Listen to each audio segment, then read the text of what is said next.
दोस्तों नमस्कार। आपके अपने इस YouTube चैनल में जिसका नाम है एस्ट्रो गाइड। दोस्तों हमारे द्वारा जितनी भी वीडियोस अपलोड हैं, आप सभी अपना प्यार अपना स्नेह उन वीडियोस को दे रहे हैं, तो उसका तहे दिल से शुक्रिया। दोस्तों मेरा प्रयास हमेशा यही होता है कि ग्रहों के भावानुसार फल और आपके लिए कोई ऐसे टॉपिक्स जो पूरे लॉजिक के साथ आपको बताए जाएं, उनकी वीडियोस डालते रहें दोस्तों। और दोस्तों गुजारिश आपसे ये भी है कि अगर आप इस चैनल पे पहली बार आए हैं, चैनल्स की वीडियोस को पसंद करते हैं, वीडियोस को पहली बार देख रहे हैं, तो चैनल को सब्सक्राइब जरूर कर लें और बेल आइकॉन को भी दबा लें। इसका बेसिकली जो बेनिफिट है वो यही है दोस्तों कि जितनी जल्दी चैनल को आप सपोर्ट करेंगे उतनी जल्दी हम आपके साथ लाइव जुड़ पाएंगे। दोस्तों टॉपिक को शुरू करते हैं। आज का टॉपिक लिया है कि शनि देव के ऊपर तेल जो हम चढ़ाते हैं दोस्तों, वो कुंडली के अनुसार हमें कैसे पता लगे कि हमें कौन से दान जो है वो करने चाहिए और कौन से दान जो है हमें नहीं करने चाहिए। प्रभु शनि के ऊपर जब हम तेल अर्पण करते हैं दोस्तों, तो उसका भी एक अपना लॉजिक है, उसके ऊपर भी हम एक वीडियो जो है वो अपलोड करेंगे। लेकिन मैं यहाँ पे आपसे कुंडली की बात करूँगा कि किन लोगों को तेल का दान जो है वो नहीं करना चाहिए। तेल का दान किन लोगों के लिए नुकसानदेह हो सकता है जब आपकी कुंडली में शनि इन भावों में बैठे हों। तो दोस्तों कुंडली में हमेशा हमें जन्म कुंडली में जब कोई भी ग्रह अपनी खुद की स्वराशि का बैठा हो, उच्च का बैठा हो और अच्छे भावों में बैठा हो दोस्तों, तो हमें उस ग्रह का जो दान है वो नहीं करना चाहिए। कुंडली में अगर आप देखेंगे तो शनि के पास जो है वो बेसिकली अष्टम भाव के वो कारक हैं और कर्म स्थान दसम भाव और लाभ स्थान 11वां भाव इनके राशिपति हैं और तुला राशि में सप्तम भाव में ये उच्च के बोले गए हैं। तो दोस्तों कुंडली में जितना भी बड़ा फैक्ट्रीज, काम, कारोबार, ये सब चीज़ें जितनी भी होती हैं पैसे के मामले में, ये सब आपको शनि देते हैं। कुंडली में दोस्तों चालाकी, होशियारी, बिजनेस की बुद्धि और अपने काम को निकलवाने की क्षमता जितनी भी होती है, ये अच्छे शनि की निशानी है। कहने का भाव अच्छे तरीके से किया हुआ काम, मैनेजमेंट के साथ किया हुआ काम जो होता है वो शनि के रूप में काम करता है। कुंडली में दोस्तों जब कभी भी बृहस्पति शुक्र मिलते हैं तो वो भी कहीं ना कहीं शनि का निर्माण करते हैं, वहीं पे वो अच्छा रूप होता है केतु का। लेकिन जब कुंडली में मंगल और बुध मिल जाते हैं तो ये भी शनि बनते हैं, लेकिन ये राहु का बुरा रूप है। तो जितनी भी हेल्थ की समस्याएं होती हैं, जातक को जिंदगी के अंदर कष्ट होते हैं, तो शनि के दो अंश जो है मंगल और बुध, इनको कुंडली में देखना बड़ा जरूरी है। राहु और केतु ये दो जो ग्रह हैं, जो छाया ग्रह हैं बेसिकली, ये शनि के ही एजेंट हैं दोस्तों। कुंडली में अगर शनि अच्छे होंगे तो राहु केतु के फल भी आपको अच्छे मिलने शुरू हो जाएंगे दोस्तों। बात हम टॉपिक की करेंगे कि तेल का दान जो है, तेल अर्पण जो है, वो किन लोगों को नहीं करना चाहिए। दोस्तों कुंडली में शनि जो है वो मकानों के कारक हैं। बने बनाए मकान, फैक्ट्रियाँ, कारोबार, पैसा, शोहरत, लोहे का जो भी सामान है, ये बड़ी से बड़ी फैक्ट्रियाँ जितनी भी होती हैं, ये शनि की ही देन है। शनि देव का अरसा जो होता है दोस्तों वो 36 की एज से शुरू होके 42 तक चलता है। 42 के बाद राहु का अरसा शुरू होता है और फिर केतु का अरसा शुरू होता है। तो बिजनेस जितने भी हैं ये बुध के अरसे से शुरू होके शनि के अरसे में मैच्योर होते हैं। तो मकान भी दोस्तों बहुत केसेस में जो होता है इंसान 36 से 42 की उम्र के आसपास ही डालता है। कुंडली में शनि खराब हो और आपने मकान डाल लिया तो आपकी इनकम आती रह जाएगी, शारीरिक, मानसिक, आर्थिक सारे कष्ट आपको शुरू हो जाएंगे।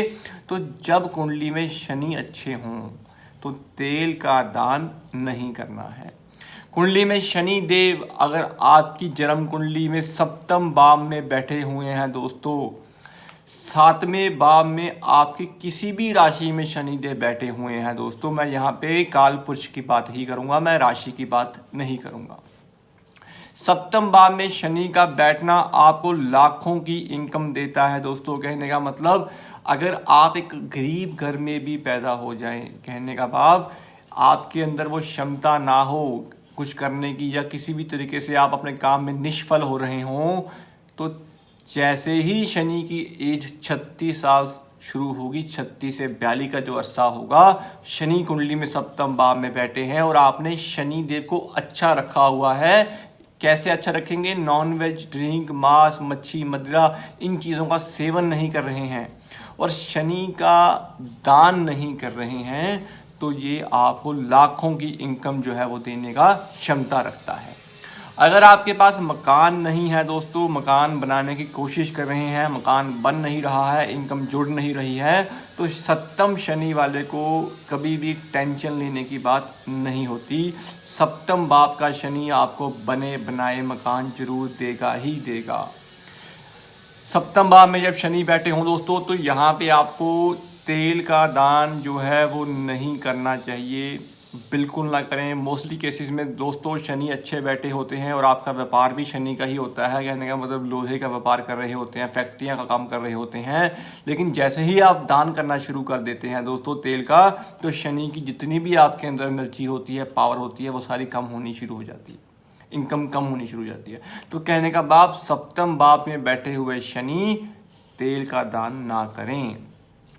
इसी तरह दोस्तों कर्म स्थान पे जब शनिदेव बैठते हैं तो कैरियर को, कर्म क्षेत्र को अच्छा रखने की कोशिश करते हैं। इंसान दृढ़ निश्चय वाला होता है, लेकिन जैसे ही शनि को एक्टिव करता है, मकान स्थापित कर लेता है, तो उसके बाद उसकी इनकम भी आधी रह जाती है।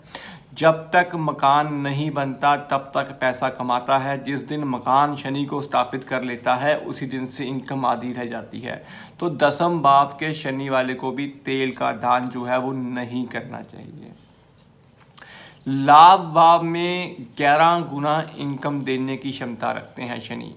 शनि जब वर्षफल में या जन्म कुंडली में 11वें भाव में आते हैं दोस्तों, तो आपको लाखों की 11 गुना इनकम देने की क्षमता रखते हैं। लेकिन जैसे ही आप शनि का दान करना शुरू कर देते हैं, तो वो शनि की सारी पावर आपकी नेगेटिव होनी शुरू हो जाती है। उपाय स्वरूप अगर आप दान करते हैं, शनि का कोई भी दान करते हैं, या फिर आप तेल का दान ही करते हैं, तो यहाँ पे आपको समस्याएं देखने को मिलेंगी। तो 11वें भाव के शनि वाले को भी तेल का दान नहीं करना चाहिए। शनि अगर आपके द्वादश भाव में बैठे हुए हैं दोस्तों, तब भी आप तेल का दान ना करें। शनि द्वादश भाव में बड़े अच्छे माने गए हैं। मकानों के सुख, प्रॉपर्टियों के सुख, पैतृक संपत्तियों के सुख सब मिलते हैं। शनि अगर दूसरे भाव में बैठे हों, 9th हाउस में बैठे हों, तब भी आपको यहाँ पे दान नहीं करना है, क्योंकि ये बृहस्पति के भाव है। दूसरा भाव भी बृहस्पति का है, 9th भाव भी बृहस्पति का है और द्वादश में बृहस्पति की राशि है। तो इन भावों में बैठे हुए शनि भी बृहस्पति के फलों में कहीं ना कहीं एक्टिवेशन रखते हैं। तो सरसों का तेल, जो तेल का दान होता है, वो आप ना करें। तो कुल मिला के दोस्तों कुंडली में जब कभी भी शनि दूसरे, द्वादश, सप्तम, कर्म स्थान, लाभ स्थान में बैठे होते हैं, तो शनि का दान आपको नहीं करना है। यहाँ पे शनि की पोजीशन हमेशा अच्छी मानी गई है, पैसा देने वाली मानी गई है और आपके अंदर शनि की ऊर्जा बड़ी प्रफुल्लित होती है।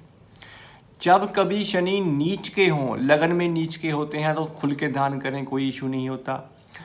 पंचम में शनि बैठे हैं तो दान कर सकते हैं, छठे में बैठे हैं तो दान कर सकते हैं, इसी तरह तीसरे में भी आप दान कर सकते हैं। तो ये आपको अपने कुंडली के वर्षफल में देखना होगा। अगर आपकी जन्म कुंडली में शनि जन्म कुंडली में खराब बैठे हुए हैं, लेकिन वर्षफल में आपके सप्तम भाव में आ जाएं, तो सप्तम भाव में जैसे ही शनिदेव आपके आएंगे, तो वो आपको उस साल के लिए पैसा, प्रॉपर्टी, सुख देने के लिए आए हुए हैं। लेकिन जैसे ही आप उनका दान करना शुरू कर देंगे, तो वो सारी समस्याएं आपको देखने को मिलेंगी। तो इसीलिए तेल का दान आपको अपनी जन्म कुंडली में शनि की पोजीशन को देखते हुए ही करना चाहिए। तो ये चीज़ बड़ी इंपॉर्टेंट थी, क्योंकि आज के दौर में हर इंसान जो होता है वो कहीं ना कहीं दान पुण्य करता है, लेकिन उसको रिजल्ट जो है वो फिर भी नेगेटिव आने शुरू हो जाते हैं। तो कुंडली में अपने ग्रहों के भावों को भी देख के ही दान करें। दोस्तों साढ़े सती का जब असर होता है, द्वादश में जब शनि आते हैं, लगन में जब शनि आते हैं और फिर दूसरे भाव में शनि आते हैं, तो उस टाइम पे सिचुएशंस बड़ी क्रिटिकल बन जाती हैं। सबसे जो नेगेटिव इम्पैक्ट होता है वो लगन के शनि का होता है। जैसे अभी मकर लगन वालों के शनि लगन में चल रहे हैं, तो ये उनके लिए काफ़ी एक बुरा दौर जो है वो चल रहा होगा पिछले 2-2.5 साल से। अभी शनि वक्री भी मकर लगन में चल रहे हैं, तो इसीलिए लगन में जब शनि चलते हैं तो आपकी शारीरिक, मानसिक, आर्थिक सभी चीज़ों को बढ़ा देते हैं, क्योंकि अष्टम भाव के कारक हैं। कारक किसके हैं? 8वें भाव के। अब 8वें भाव का कारक जब लगन में बैठेगा तो वो आपके दशम, लाभ और सप्तम भाव को कहीं ना कहीं पीड़ित करेगा ही करेगा। तो इसीलिए शनि की साढ़े में, दशा में या फिर आपके गोचर में या फिर आपके वर्षफल में जब शनि अच्छे भावों में हो तो उस ग्रह को एक्टिवेट करके अच्छे फल लेने की जरूरत होती है, ना कि उनके उपाय करने की जरूरत होती है। दोस्तों जो ग्रह आपकी जन्म कुंडली में अच्छा बैठा हुआ है उसके परहेज ही उसके उपाय होते हैं। बृहस्पति 4 बैठे हैं, शनि 7 बैठे हैं, मंगल 10 बैठे हैं, लगन में सूर्य बैठा है, तो ये उच्च के ग्रह हैं। अब उच्च के ग्रहों के दान आपको नहीं करने हैं, और जब ग्रह नीच के होते हैं तो उनके दान हमें नहीं लेने होते। तो ये प्रॉपर लॉजिक के साथ अगर आप समझेंगे तो आपको अच्छे फल मिलने शुरू हो जाएंगे। तो दोस्तों ये एक छोटा सा टॉपिक था, मैंने सोचा कि मैं आपसे शेयर करूं, और उम्मीद करता हूं आपको ये टॉपिक अच्छा लगा होगा। अगर अच्छा लगा हो तो आप कृपया चैनल को सब्सक्राइब कर लें। मोटिवेशन के साथ हम आगे बढ़ें, सपोर्ट करें, तो हम लाइव जितनी जल्दी हो सके हम शुरू कर पाएंगे। ऐसे ही और टॉपिक, ऐसे ही और ज्ञानवर्धक वीडियोस जो हैं वो हम आप लोगों के साथ शेयर करते रहेंगे। अगर आपका कोई बेसिक टॉपिक हो जिसके बारे में आप जानना चाहते हो तो आप कमेंट बॉक्स में ज़रूर पूछें। बाकी दोस्तों मिलते हैं अगली वीडियो में किसी और टॉपिक के साथ। आज के लिए दोस्तों इतना ही, धन्यवाद।